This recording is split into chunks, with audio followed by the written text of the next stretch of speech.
آیت نمبر 92 وَلَقَدْ جَاءَكُمْ مُوسَى بِالْبَيِّنَاتِ ثُمَّ اتَّخَذْتُمُ الْعِجْلَ مِنْ بَعْدِهِ وَأَنْتُمْ ظَالِمُونَ، اور تحقیق کے، لقد تحقیق کے، اور تحقیق کے، جاءکم آئے، موسیٰ موسیٰ، جاءکم تمہارے پاس آئے، جاء آنا، جاءکم تمہارے پاس آئے، موسیٰ حضرت موسیٰ علیہ السلام، بالبینات۔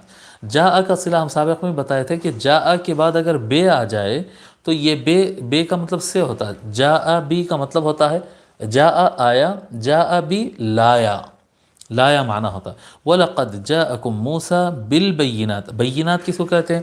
بینۃ ہم بتائے تھے کہ بینۃ واحد ہے بینہ، اور بینات اس کی جمع ہے، روشن دلیل، ایک ایسی دلیل جو بالکل واضح ہو۔ بعض ہوتے ہیں کہ دلیل تو ہوتے ہیں، ثبوت تو ہوتے ہیں، لیکن اس کو سمجھنے مشکل ہوتی ہے۔ بعض ثبوت اور دلائل ایسے ہوتے ہیں کہ جن کو دیکھتے ہی واضح طور پہ سمجھ میں آ جاتا ہے، کلیئر ہو جاتا ہے، اس کو کہتے ہیں بینہ۔ وَلَقَدْ جَاءَكُمْ مُوسَى بِالْبَيِّنَاتِ، اور تحقیق کے لے آئے موسیٰ تمہارے پاس بینات کو، روشن اور کھلے دلائل کو۔ ثُمَّ اتَّخَذْتُمْ، پھر ثم اتخذتم العجل، تم نے اپنا لیا گائے کے بچھڑے کو، جو گائے کی بچھڑے کی پوجا میں وہ لوگ لگ گئے تھے، اس کی طرف اشارہ ہو رہا۔ اور موسیٰ نے تمہارے پاس بینات لے کر آیا، حضرت موسیٰ علیہ السلام کا چمکتا ہوا ہاتھ انہوں نے دیکھا، عصا کو ڈالتے ہیں تو وہ سانپ بن جاتا ہے اور باقی سانپوں کو کھا لیتا ہے، یہ انہوں نے اپنے آنکھوں سے دیکھا۔ حضرت موسیٰ علیہ السلام پانی میں اپنے دریا میں اپنے عصا مارتے ہیں تو دریا کے بیچ میں سے راستہ نکل جاتا ہے، یہ انہوں نے دیکھا۔ کھلے واضح دلائل انہوں نے دیکھا، اور موسیٰ علیہ السلام کے ہٹتے ہی انہوں نے کیا کیا؟ ثم اتخذتم العجل، اے بنو اسرائیل تم نے تو بچھڑے کو اپنا لیا، بچھڑے کو بنا لیا، کیا بنا لیا؟ خدا بنا لیا، بچھڑے کو معبود بنا لیا انہوں نے، جی۔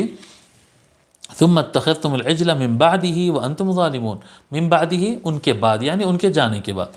موسیٰ علیہ السلام فرعون سے بچا کر تم کو ایک مقام پر لائے، سارے دلائل تم نے دیکھ لیا، مان لیا، سب کچھ ہو گیا۔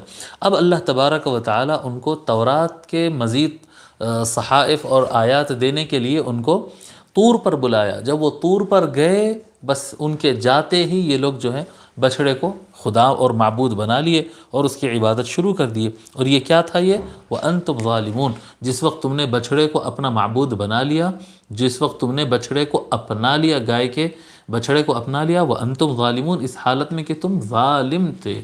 ظالم جمع ظالمون، جی، ظالم ظالمون۔ ظالم کس کو کہتے ہیں صاحب؟ ایک سادہ سا اس کا تعارف لے لیجئے، ظالم کس کو کہتے ہیں؟ ظالم کی تعریف ہے ظلم کی تعریف ہے وضع الشیء فی غیر محلہ ظلم، جی، کسی بھی چیز کو اس کی جگہ سے ہٹا کر دوسری جگہ، کسی چیز کو دوسری جگہ پر رکھنا، جہاں اس کو رکھنا چاہیے وہاں نہیں رکھ کر دوسری جگہ رکھ دینا، یہ ظلم ہوتا ہے۔ کسی بھی چیز کو، یعنی اپنے الفاظ کو، اپنے آواز کو، اپنی طاقت کو، سامان کو، ہر چیز کو، یعنی میں ہمیشہ آسان سمجھانے کے لیے مثال دیتا ہوں کہ اگر کوئی یہ ٹوپی سر پہ پہننے کے لیے بنی گئی ہے، اگر کوئی اس کو پیروں میں رکھ دے تو یہ ظلم ہے، اور چپل جو ہے پیروں میں کے لیے بنائی گئی ہے، اگر کوئی اس کو سر پر رکھ دے تو یہ ظلم ہے، یہ ظلم ہے۔ یعنی کسی بھی چیز کو، جو چیز جس جگہ کے لیے بنی ہے اس جگہ پر اس کو رکھا جائے، اگر ہٹا کر دوسری جگہ رکھ دی جائے جو اس کے لیے نہیں بنی ہے تو وہ ظلم ہو جاتا ہے۔ اسی طرح سے الفاظ ہوتے ہیں کہ انسان کو انسان کہا جائے اور گدھے کو گدھا کہا جائے، اگر انسان کو گدھا کہہ دیا جائے تو ظلم ہوگا، گدھے کو انسان کہہ دیا جائے تو ظلم ہوگا، جی۔ اسی طرح سے انسان کے افعال ہوتے ہیں، یہ چھری ہے، چھری کو سیب کاٹنے کے لیے رکھا گیا ہے، اگر انسان کا گلا کاٹ دیا جائے تو ظلم ہو جائے گا۔ اب اسی طرح سے آپ لیتے چلے جائیے، کسی بھی چیز کو اس کی جگہ سے ہٹا کر رکھنا یہ ظلم ہوتا ہے۔ گائے اور بچھڑا، یہ گائے نہایت مفید جانور ہے، اس سے کیا کہتے ہیں دودھ ملتا ہے، وہ کیا کہتے ہیں بہت، یعنی بہت سارے فوائد ہیں۔ اب ہم گائے کے فوائد کی طرف نہیں جاتے، گائے سے بہت سارے فوائد ہیں، گائے ہو یا بیل ہو، بھینس ہو، مویشی ہو، بہت زیادہ ان کے فوائد ہوتے ہیں، لیکن ان کو خدا کے مقام پر رکھ دینا یہ ظلم ہے، یہ ظلم ہے۔ وہ اس کی جگہ نہیں تھی، خدا کا مقام تو اللہ تعالیٰ کا مقام تھا، وہ اللہ تعالیٰ کا مقام ایسا مقام ہے کہ وہاں تک اذہان نہیں پہنچتے، وہاں تک کیا کہتے ہیں انسان کا جسم، دل اور دماغ سب سجدہ کر دے، وہ اللہ تبارک و تعالیٰ کا مقام ہے کہ ہمارے وہم و خیال وہاں تک نہیں پہنچ سکتے۔ ایک گائے کے بچھڑے کو جو ہے خدا مان لینا یہ بالکل نامناسب بات ہے، اگرچہ کہ یعنی آپ تصور کریں کیا کہتے ہیں قرآن کریم میں سب سے بڑی سورت جو ہے وہ سورہ بقرہ کے نام سے ہے۔ اگر اس چیز کی اہمیت نہیں ہے تو اس طرح سے نام نہیں دیا جاتا۔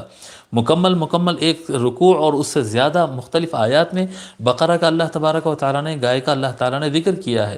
اگر اس جانور کی اہمیت نہیں ہے تو قرآن میں اتنا اس کا ذکر نہیں آتا تھا۔ قرآن میں اس کا ذکر ہے، اہمیت ہے، بہت بیان کیا گیا ہے، لیکن اس کو خدا کی جگہ پر رکھ دینا یہ صحیح نہیں ہے، یہ صحیح نہیں ہے۔ ثم اتخذتم العجل من بعده وانتم ظالمون، موسیٰ کے جانے کے بعد تم نے بچھڑے کو اپنا لیا اس حال میں کہ تم ظالم تھے، وہ تمہارا ظلم تھا یہ۔